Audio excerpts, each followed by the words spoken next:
மகா கந்த சஷ்டி விரத நாட்களில் விரதம் இந்த மாதிரி இருக்கணும் அப்படின்னா எப்படி இருக்கணும்? விரத முறை அப்படின்னா என்ன? இந்த மகா கந்த சஷ்டி விரதம் ஒரு 3 முறையாக இருக்கலாம். நம்ம இந்த 3 முறையில் எனக்கு மிக கடுமையான ஒரு விரதம் தான் இந்த மிளகு விரதம். இருக்கிறதுலையே ரொம்ப ரொம்ப கடுமையான விரதம்னா மிளகு விரதம். அந்த 2017 அந்த விரதம் நான் இருந்தேன் அப்படின்னா, அப்போது எனக்கு இதை விட கொடுமையான காலத்தில் நான் இருந்தேன். ஸோ அதுக்கு எனக்கு ஒரு சொல்யூஷன் கொடுங்கன்னு தான் நான் அந்த விரதம் இருந்தேன். அது ஒரு 5 வருஷமாகவும் இருந்தேன்.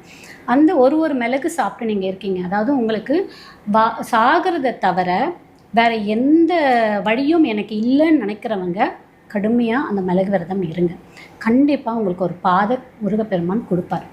அடுத்த விரதம் நீங்கள் ஏதோ ஒரு இளநீர் எடுத்துகிட்டு இருக்கலாம். ஒரு இளநீர் தான் எடுக்கும். இளநீர் குடிக்கலான்றதுக்காக 1 மணி நேரத்துக்கு ஒரு முறை இளநீர் குடிக்கக்கூடாது.